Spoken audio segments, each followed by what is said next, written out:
When the only constant in life is change, you need to be ready. This is the Man-Made Survival Show. Hello, everybody. My name is Jose Prado with Man-Made Survival, and we're very excited because it's a third podcast. And we're very glad that you're here with us, and we hope that this information that we're going to present today is very helpful and beneficial to you and your preps.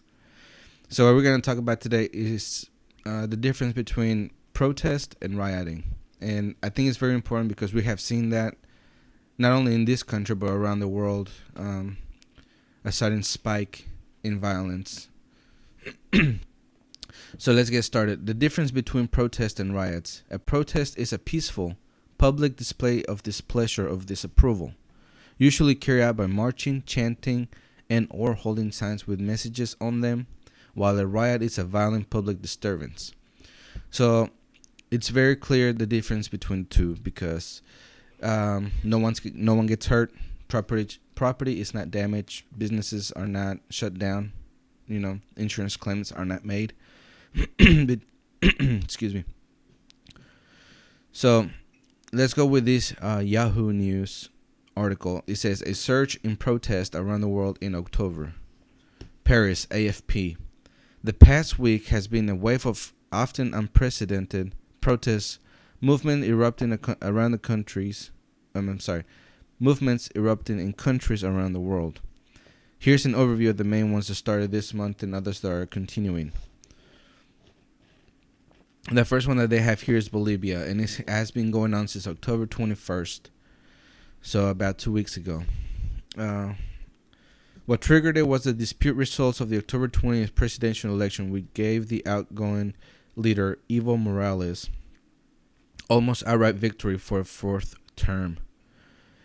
And presidential elections are one of the main things that people will protest or riot over. There's other things, and depending on the nature of the protest or riot is how violent they get.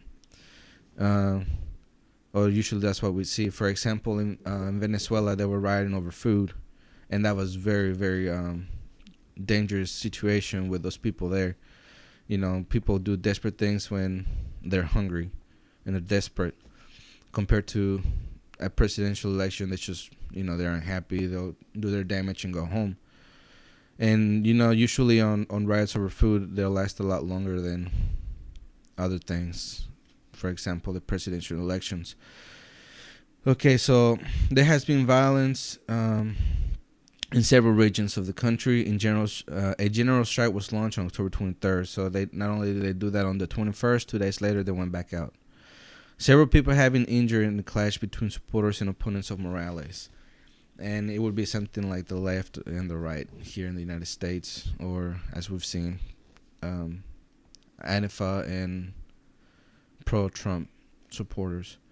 All right, the next video we have here is from Chile, and we're about to play this video.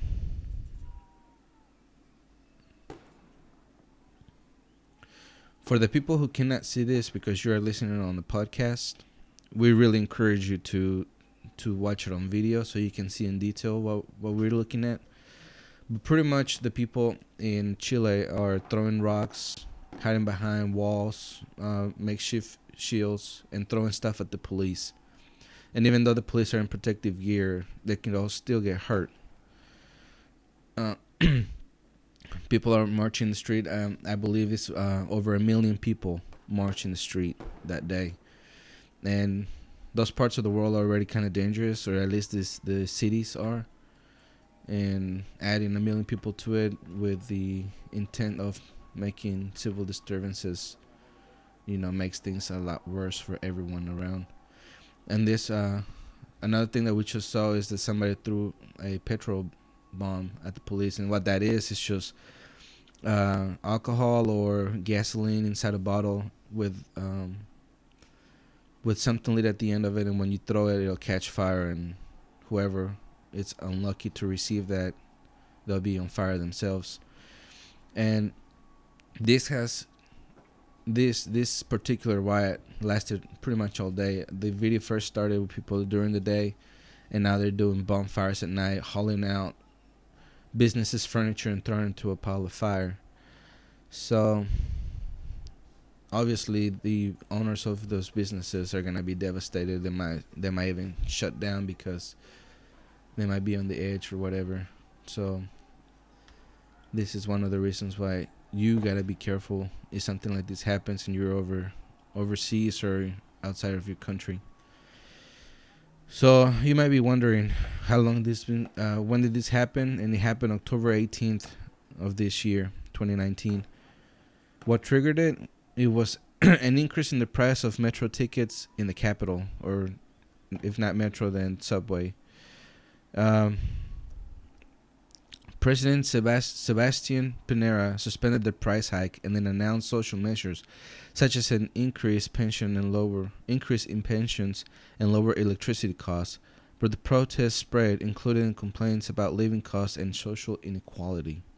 A general strike started on October 23rd. And this one is pretty sad because 18 people have died since. And that's obviously something that we do not want to happen, when we are out trying to get the government to listen to us.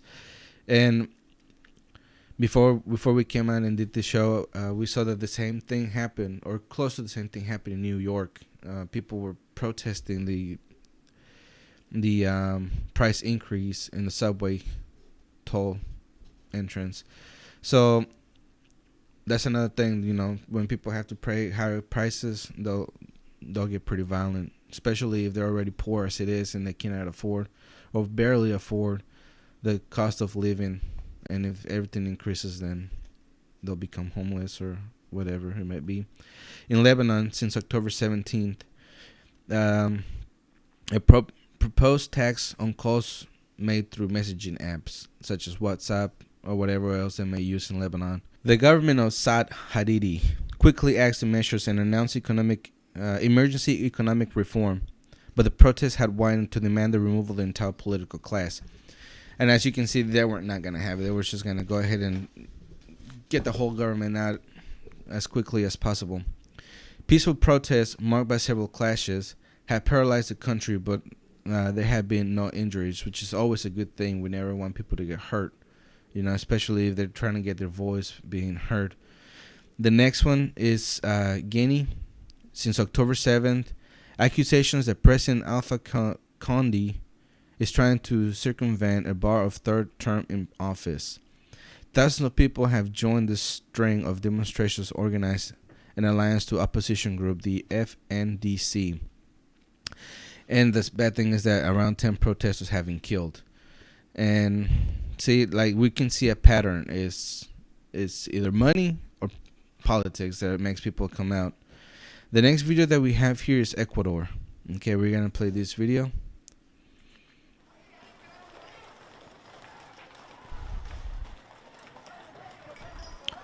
For the people who are watching, listening to this on podcast, it's the same thing since October 3rd, or actually from October 1st to the 13th. What made them go out and riot and get physical was the scrapping of fuel subsidies. After 12 days of protests, President Lenin Moreno and the indigenous movement which had spearheaded the demonstration, reached the agreement under which government reinstated fuel subsidies.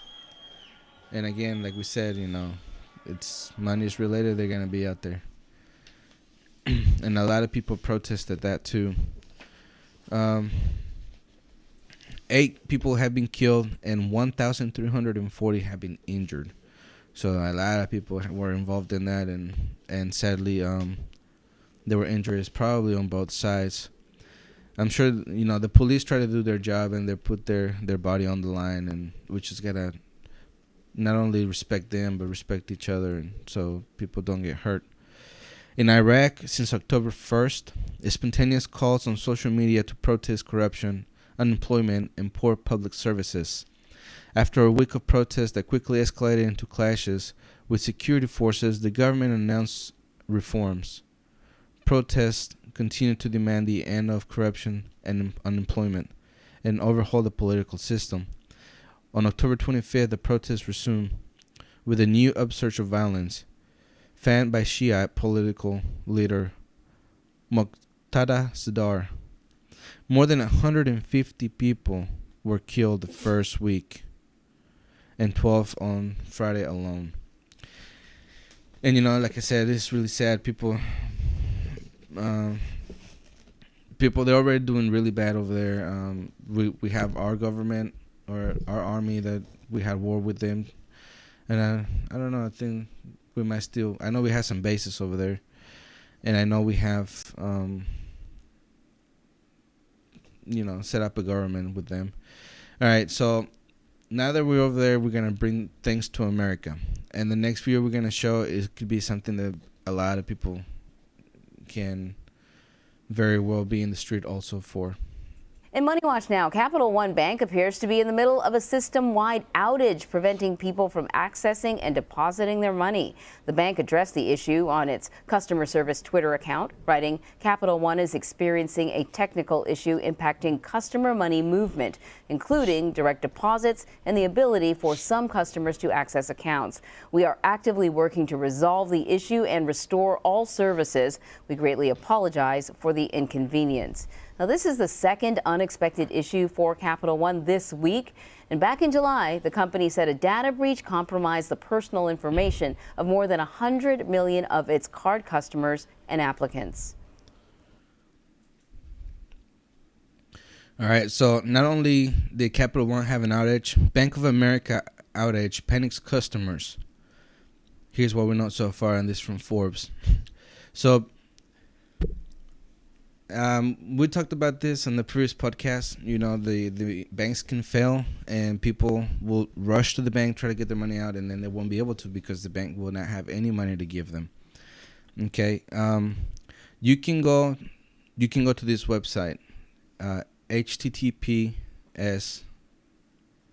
Oh no, excuse me. It's www.fdic.gov/bank/individual/failed/banklist.html, and that will show you all the banks that have failed since 2000. And you can see that it's been a lot of banks that have failed, and they have been absorbed by other banks, such as the thing when it happened in 2007, 2008 with the financial collapse. But you can have a list of the banks that have done that. And see, here's another one. Chinese banks on verge of collapse after sudden bank run. Birth pains. This is from hnewswire.com. And like I said, the same thing can happen here. Eventually, it will happen, and people will panic. They will try to go to the bank, and you will not get any money out. Well, this article says, first it was Bookshang Bank. Then it was Bank of Jinsu. Then, 2 months ago, China's hedge bank with 1.4 trillion yen in assets quietly fell and was just as quietly nationalized. Today, a fourth prominent Chinese bank was on the verge of collapse under the weight of its bad loans. Only this time the failure was far less quiet, as the depositors and rural lenders from the bank's retail outlet demanded their money in an angry demonstration of what Beijing is terrified of the most, a bank run. And see, this is what we talked about on the previous podcast, and this is what exactly we can expect things to happen here.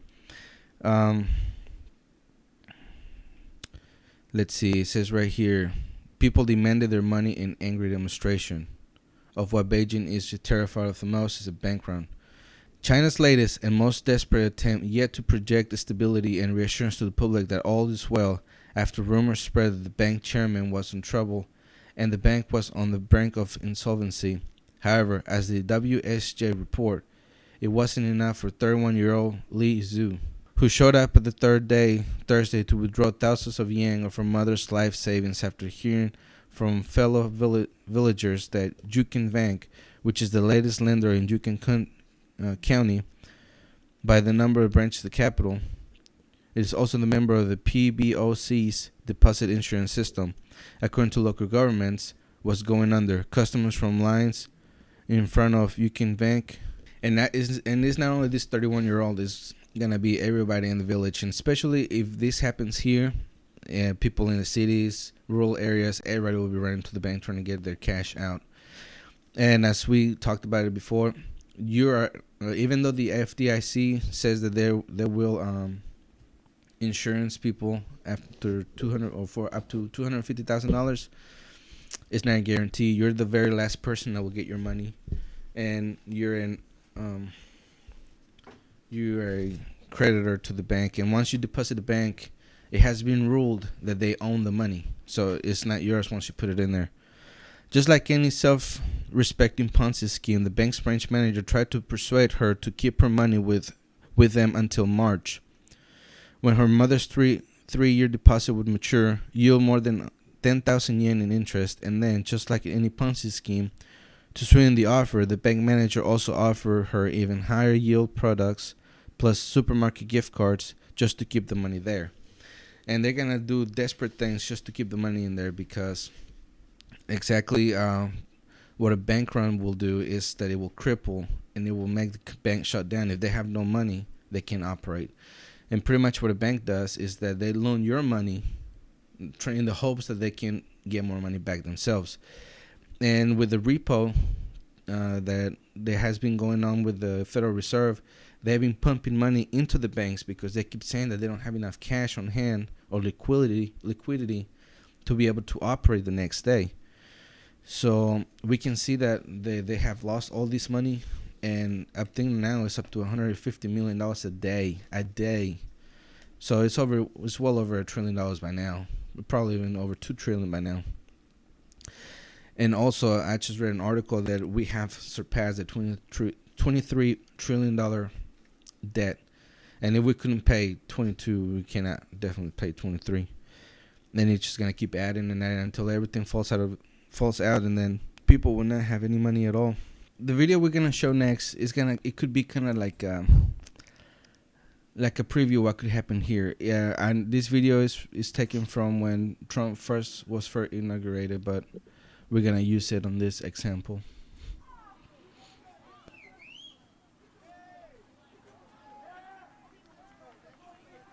For the people who are listening to the podcast, and those who are watching, we're sorry for the bad words on there, but we couldn't edit it out. But there's people spray painting the walls. They're busting windows in the businesses. Of course, everybody has their face covered. They don't want people to know who they are, but they are purposely doing things that they shouldn't, and it should be illegal, and they should be arrested for those things. There's people around watching them do it and just recording. But to me, this is not an acceptable way of telling people that you're angry. There's this other guy who's busting what seems to be like a electrical generator. I'm surprised this guy hasn't gotten shocked yet, or an arc flash hasn't come out.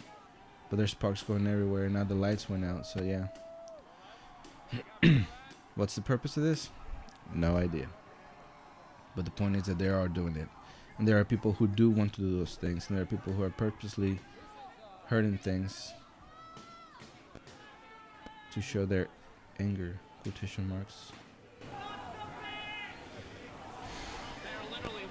Up and down the street, breaking every window they see. Alright, we're gonna go ahead and bring it back. So anyways, so now we're gonna shift gears, and we're gonna go into ongoing movements. Other protest movements which started earlier this year are continuing, which are the Hong Kong riots. We have a video for that as well.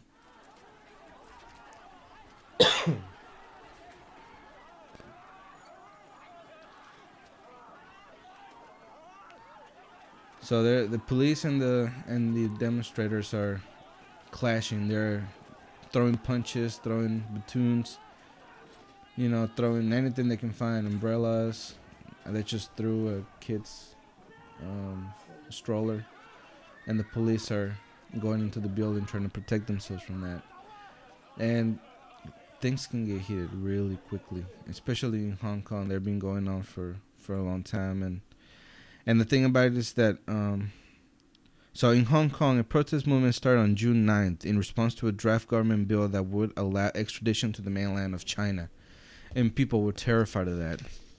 They did not want that to happen because they saw it as Beijing or China, Beijing digging their claws into Hong Kong, and even though Hong Kong is part of China, they have two different governmental systems, and they did not want that to change. It's the agreement that China made with the British a long time ago, saying they will be the same country but two systems. After months of regular protests, including some of the worst violence the former British colony has known, the extradition bill was withdrawn in September. But the campaign had already brought in to demand greater democratic freedoms. Activists have been attacked by supporters of the mainland China. On October 1st, police shot a protester with a live bullet, but he survived. In Algeria, the decision by President Abdelaziz Bouteflika to run for the fifth term sparked a wave of peaceful demonstrations on February 22nd.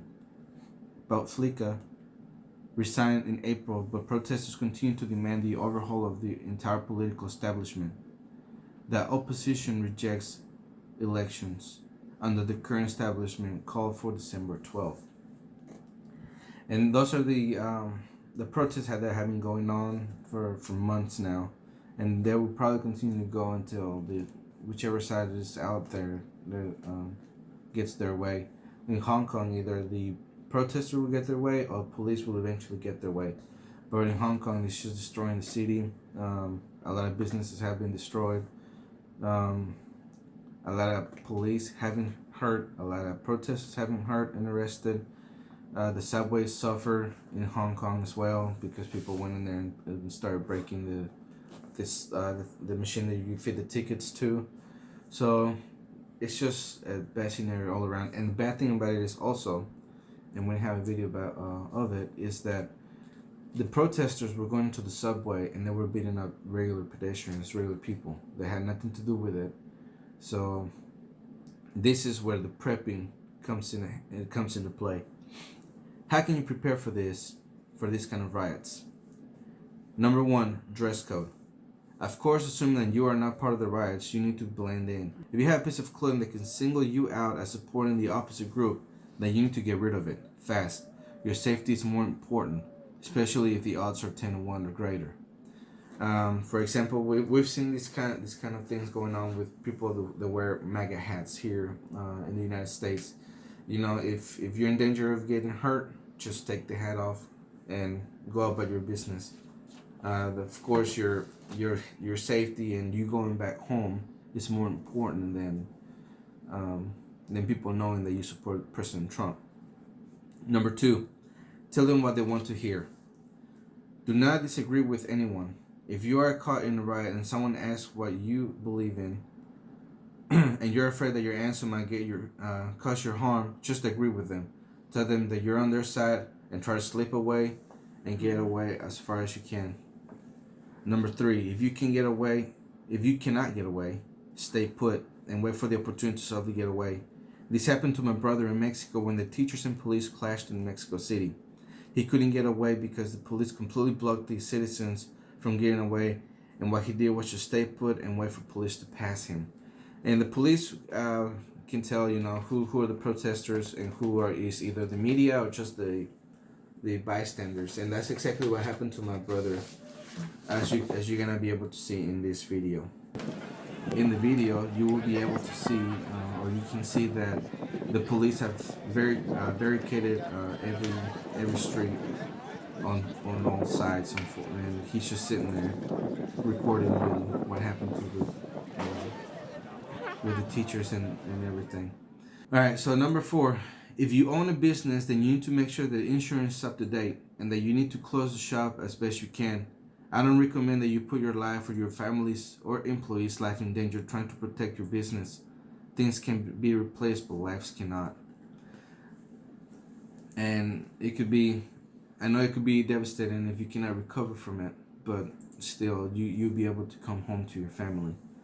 And just keep in mind, if you're gonna protect your business, stay within the law. It's very important. And now we're gonna go and shift things to movie of the week.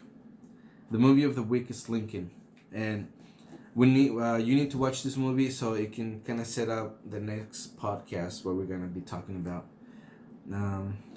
You're gonna see the movie clip here in a second.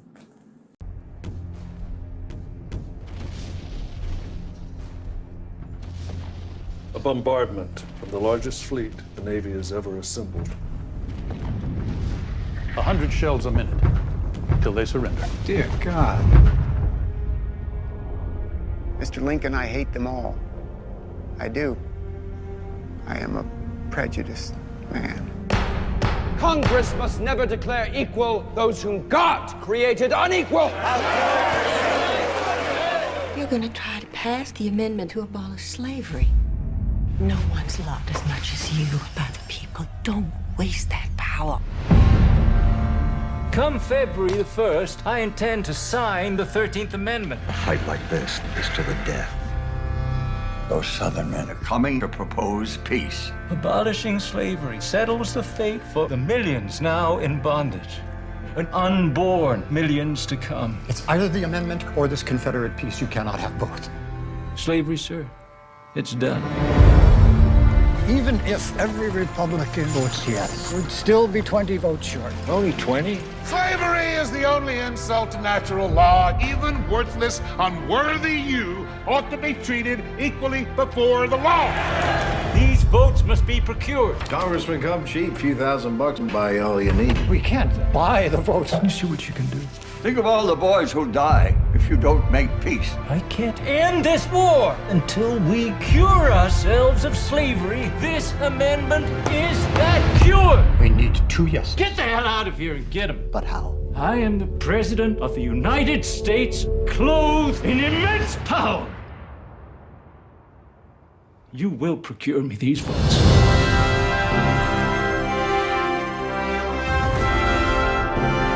Compromise. We risk it all.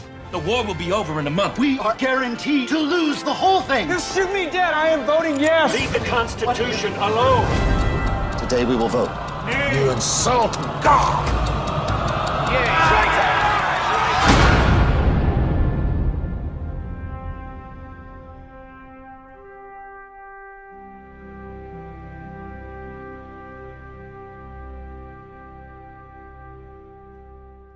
All right, we encourage you to watch the movie so you can get set up for next week and have an idea what we're going to be talking about. All right, so we're going to go to a campfire story. It's titled Creak. Creak? A sound, faint, distant, but still heard. Correct? Something snapping or being trampled on. The man sits in his room, reading. The room is silent except for the quiet fire burning. Correct? Just the house settling, that's nothing more. Correct? Perhaps some small animal outdoors. Whoosh. Was that the wind? The man stands up and picks up the window. A clear night is all he sees. The full moon brilliant in the sky. Laughing at his nervousness, he returns to his book. The man now silently chuckles in the sound. Chuckles at the sound. Correct? How could it be seeing scared sound? Whoosh. Must be breezy out tonight. Thump. Did that come from within the house? The man stares into the fire, trying to calm his jingled nerves. Correct? Correct? Whoosh. Will the sound never cease? Thump. Thump. Thump. Closer, he thinks. The sounds are getting closer. He shuts the book and closes his eyes and thinks of something besides the wild imagination. Crick, thump, crack, thump, whoosh, thump, thump, thump. A pause? The man moves quickly, slowly towards the door with a nervous gait. Thump, step back, thump. Yes, it's getting closer. Thump. He stares into the door, trying to somehow see through it. Thump. He reaches slowly for the doorknob, hand shaking, no longer able to not knowing. Creak, a loose floorboard. Near the door outside. Thump. He slowly opens the door. Ah! Silence. Got my brother on that one. Hopefully you liked it, and hopefully I got you too. So now we're gonna move to video of the week, or video game of the week. This video is gonna be, it's called The Long Dark. You're about to see it here in a second. The Long Dark is a first-person survival video game developed and published by Hinterland Studio. The player assumes the role of crash-landed bush pilot who must survive the frigid Canadian wilderness after a global disaster. Well, that is it for today. We hope you really enjoyed it. We hope there was a lot of information on there that you can use for your preps. And remember, for riots like that, kind of like what has been going on in Hong Kong, that has eventually now started to make businesses, big corporations go away, and people that were holding future events, they're just not gonna go anymore. You have to plan for that. If your job or whatever it might be, they could also, what if it gets bad enough to where the supply chain stops going to Hong Kong, and then people are not able to get supplies from the store anymore because either they got raided or they can get through. So remember, you need food, water, communications, and your lighting or power. And we recommend the solar panels or the solar generators over the gas generators for many reasons, but mainly because you will run out of gas eventually, and if there's not a resupply going on, then the solar one is your best bet, and it's safer too. That way there's no catching fire. But okay, we hope you enjoyed it, and remember, always be ready. The Man-Made Survival Show.